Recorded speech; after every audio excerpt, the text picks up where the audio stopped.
Hey guys, Captain Orion here, and welcome to my first Dreamlight Valley video. And today we're looking at the top 10 tips that I can give you as a new player or even a returning player in Dreamlight Valley. And without further ado, let's jump straight into it. So my first tip is keep what you find. Whether it's mining, fishing, anything like that, try and keep what you can. Now, what I mean by this is don't keep all of it. Obviously, there's going to be a limit, but try and keep what you can, and my recommendations around 4 stacks is all that you need, and that is basically going to help your life so much easier when it comes to actually doing the quests. So keep that in mind. Also, I would strongly recommend alongside that, and this is tip number 2, is collect all these sticks that you can get, honestly.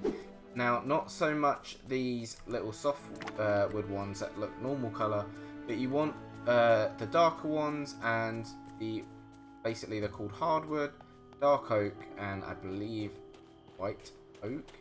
And the hardwood will look a bit like this, and it'll be slightly redder colour, redder tint. The white one obviously looks white like this, and the dark oak one is basically just some black sticks, so it's quite helpful. And honestly, I've had so many occasions where I didn't have enough of these sticks. It literally took me 2 to 3 days IRL to wait for the game to spawn enough for me to do the quest. So make sure you keep that in mind. And that leads me nicely onto tip number 3. See these glowy spots on the ground? Honestly, make sure you dig them. You can get one of 3 things. You can get seeds, you can get something like this, which is a night shard, and you can also get, if I load up the right screen, the dream shards. Now, these 2 items here, the night shards and the dream shards, you will need for so many quests. Honestly, trust me, just dig them when you can find them. You might not need them straight away, but you will need them in the future, and it uses a heck of a lot of night shards. So keep that in mind. I personally would just grab them when you can, store them away. And especially because the game is still in early access, it gives you that time to basically make sure you've got everything together. So if new characters launch, you've got everything there to complete the character tasks and just enjoy it without having the faff of trying to go, where's this material? I can't find it, and having to wait for the game to load it. So on to tip number 4. You've got all that stuff, you're like, Orion, what am I going to do with all this stuff? I keep placing it everywhere and I have no idea where to put it. Storage. Storage is going to be essential, and you will need rooms. Yes, not singular, multiple. You'll need multiple rooms to store stuff. Now, this may look neat, it's really not. This is what my first room looked like, and I'm slowly transitioning over. However, I'm going to show you some tips that I had, and this is just, I'm just covering this as big tip 4. But storage is such a key thing, guys, and it will really help you later in the game. You can store stuff in any chests at the moment, and the benefit is if you go to craft or cook, it basically searches all the chests in the game and makes sure you can use that stuff rather than you have to go bring it forward. However, what I would recommend is something like this. Now here I've got a line of chests, and I've got enough, basically I've got these cupboards behind that have some spaces on them. And basically I just choose something that represents what is in each of the chests. So in this one, for example, if I open it, you can see we've got all of the products in here. Now say you've got a new item that you want to store in here, and you just want to make sure that, you know, it's stored correctly. All you would do, right click it, and it will chuck it in one of the boxes that is free. Now I normally assign 4 slots because I like the idea of keeping enough slots where it's basically, if I can have 4 stacks of any item, that's enough to see me through, honestly. I don't need any more than that. Anything more I sell. That would be my recommendation. Now you'll notice what I've done is I've obviously assigned the 4, but I've also kept 1. Now this one's going to be our display piece, and what we're going to do is we're going to come out and we are going to go into our inventory and make sure you don't eat it, but hit drop and it will fly onto the floor. And then if we go into our furniture mode, we can simply click it and put it anywhere on the desk. That way now, I know there is definitely chili in this one. So if I'm doing a quick search, I can go, yep, that's what I'm after, and pull it out, if that's what I want to do. Now, you might go, Orion, why is there a random chest in the middle of the room? There is actually a valid explanation for this. This chest, I've found, is a universal storage chest. And what I mean by that is, I can have multiples of these chests anywhere, and it actually transports the goods from one place to another without me having to keep running back. So say I'm doing fishing, I can dump all the stuff in this chest and then continue what I'm doing and just come back and pick it up from there. So you can see here, I've got some fish, I've got some vegetables. Now what I tend to do is I will store these next to Moana's and Moana's fish boat and Wally's garden. It is so helpful because I can freely farm both of those free resources. Make sure, and that helps a lot. And just make sure I can dump the stuff and just continue. Like I don't have to go, oh, I'm going to empty my inventory. I will just dump the stuff in these chests and that's it. So we've got storage out the way. Now it's time for tip number 5, and that is make sure you are planting relevant crops in each area. What do I mean by this? Well, if I zip on over to Sunlight Plateau, you can see I've got a small bunch of crops growing. Now, what I tend to do is I will grow a small number of each crop in basically the area you find it. Why in the area you find it? Because it gives you a growing bonus. So, for example, if I buy how's it going?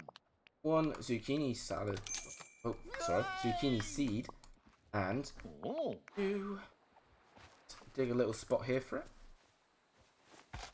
And you see these arrows?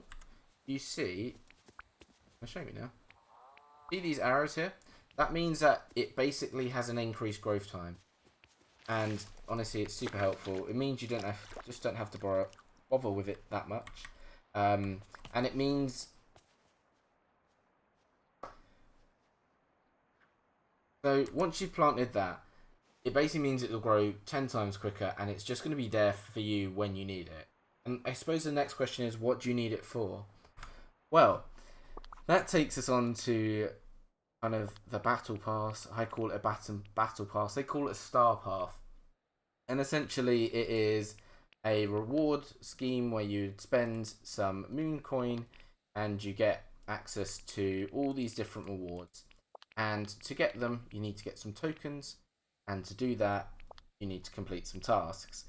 Now, many of these tasks will show harvest X crop, harvest Y crop, sell X crop. And the benefit of having it there is you can just pick it. You don't have to wait for it to grow. It's there, ready for you. And honestly, even for like when you're doing quests and things, you know, maybe you're caught short on an ingredient. Well, you're already growing it, right? So just go and pick it. It's very helpful, very easy. And that would be what I would recommend. That kindly leaves us on to tip number 6. Now, tip number 6 applies to 2 characters, Ariel and Ursula. Now, for this tip, you want to make sure you interact with both of these characters every day. That's talking to them, that's giving them gifts, and as you can see, I've done it on this one for today. But the reason you do this is you can't actually take these characters with you to help you with tasks, so these characters are a lot harder to level up and take a lot longer. Just keep that in mind if you want to kind of progress the storyline in line with others. Maybe you want to spread it out. Maybe these are your first ones. It's completely up to you, obviously, how you do it. But just keep that in mind when you go to interact with these characters, as that their quest lines may take longer to complete. So the next tip goes out to anyone that is really bad at using resources, or maybe you've just run out of resources. And that is Kristoff's car. Now, as you can see here, the top 3 rows have sticks, rocks and sand. Your basic kind of materials. Now, these will always be the same. However, the bottom ones rotate out between what they are, whether that is kind of iron ore, fibre, fabric, and just keep an eye on it, because honestly, you'll need them. I recommend if you see fibre, fabric, any kind of ore, buy it immediately. because those are very resource heavy goods, and they take a very long time to get. As you do your pumpkin farm and you get the money up to actually fund that, it'll be a lot easier, trust me, and you'll thank me for it in the future. Now, if we pivot around here, we have our next tip. So if we go into Scrooge's store, you may notice he'll have he did have, until I bought it all, a wide selection of goods available. Dresses, suits, from that to furniture, different bits and bobs. Now, you might go, oh, I don't really want that, and that's fine. Or maybe you want more than one. Maybe you've bought one of these tables and you want to order more. You can do that. If you go to Speak to Scrooge, and you go, I'd like to order some items, please. Go to Furniture, and you can select a huge array of furnishings for your home. You can also do this for clothing. I believe the clothing is for anything you interacted with in the store. I might be wrong, so don't quote me on that. But furniture is for anything you've already unlocked or sometimes already crafted. Most of the time it's things you've unlocked or things you've bought from the store. But just bear in mind that this is how you would do it, sorry. And you may wonder how I got so many of the cupboards here. Literally, I came to Scrooge and I ordered 25 of them. However, that is your daily order limit reached. I can't order any more than 25 goods. That's not just 25 tables, that's 25 goods in total, meaning if I got 25 tables and I wanted 25 chests, I wouldn't be able to have that. So just keep that in mind when you're building things like storage rooms, or if you've got like a big design plan, try and order the goods a few days in advance so you have everything there when you need it. And this leads us on to our final tip, guys. Now, if you walk up to any of your characters, I believe once they hit friendship level 4, you can select one of 5 tasks that they can help you with. And For tonight's late so night what we're going to do is we're going to hit Let's Hang Out, and they'll be able to help you with whatever task you assign to them. So, for Goofy, for example, it's mining. And what you'll see is if I mine this rock, now this isn't every time, it is random, but the higher the level, the better it is. But you can see Goofy spat out an extra gem for me there, which was super nice of him. And yeah, that would be my big tip, is always do things with a buddy. In terms of resource gathering, it's the smartest thing you can do. For certain quests as well, it just speeds things up. It makes it a lot easier for you, and you also develop the character and you can work on their skill tree as well.